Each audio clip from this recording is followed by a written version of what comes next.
Bismillah, alhamdulillah, Allahumma sholli wa sallim ala nabiyyina Muhammad wa ala alihi washabihi ajmain amma ba'du. Kita lanjutkan kembali dari adab belajar yang keempat ya, yaitu giat, rajin, dan semangat. Ini kita ambil syair dari kitab Ta'limu Ta'lim.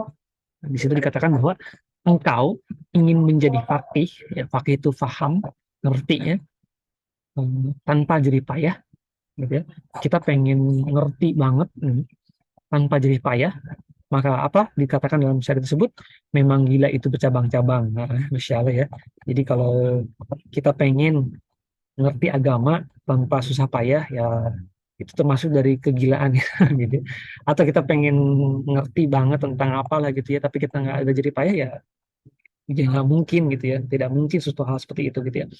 Tidak bakal engkau mendapatkan harta tanpa bekerja keras, apalagi untuk meraih ilmu. Nah, jadi makanya di adab yang keempat ini adalah kita mesti giat, rajin, dan semangat dalam menuntut ilmu. Sebenarnya sampaikan di awal ya, ketika kita sampaikan bahwa Imam Az-Zanuji menuliskan kitab ini karena sudah bersungguh-sungguh gitu ya. Artinya mungkin sudah ada yang keempat udah dapat nih gitu ya. Udah sungguh-sungguh, udah semangat, udah rajin gitu ya. Tapi mungkin bisa jadi adab yang pertama, kedua, yang ketiga itu nggak belum belum diamalkan sehingga belum bisa mendapatkan buahnya gitu ya. Nah, kalau makanya giat, rajin, dan semangat ini disimpan di yang keempat ya. Baik, kemudian selanjutnya Abu Hanifah berkata kepada Abu Yusuf, kepada muridnya ya. Beliau berkata seperti ini, dulu kamu bodoh, tapi ketekunan yang mengeluarkanmu dari kebodohan itu. Maka beliau menasehati muridnya, jauhilah malas-malas, karena ia adalah keburukan dan bencana yang besar. Wah, Masya Allah ya. Mudah-mudahan dengan kata-kata seperti ini kita menjadi lebih bersemangat untuk menuntut ilmu ya. Dan ini juga menjadi penyemang apa ya, motivasi lebih lah buat kita semuanya, karena beliau Abu Hanifah berkata bahwa dulu kamu bodoh, gitu ya. Jadi kan seolah-olah bahwa kita mengatakan, oh saya mah nggak bisa Pak gitu ya, saya mah bodoh masalah ini gitu ya.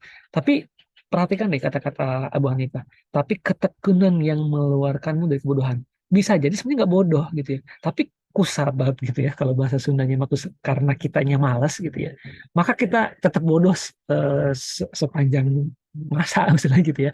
Makanya jauhilah malas-malas karena ia adalah keburukan dan bencana yang besar.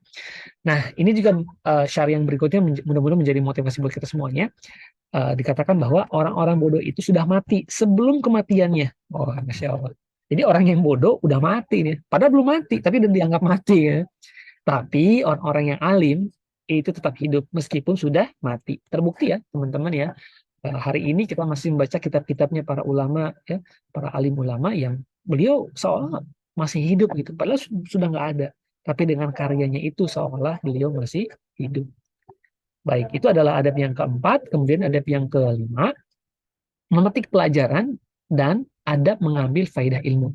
Intinya beginilah untuk adab kelima. Intinya adalah kita menulis, mencatat apa yang kita dengar, apa yang kita pelajari, itu intinya. Kenapa? Karena hafalan akan pergi, tapi tulisan akan menetap. Sebagaimana kata Nabi Muhammad SAW, ikatlah ilmu dengan tulisan. Nah, itu intinya. Jadi ya kita nulis apa yang kita dapatkan, kita catat ya.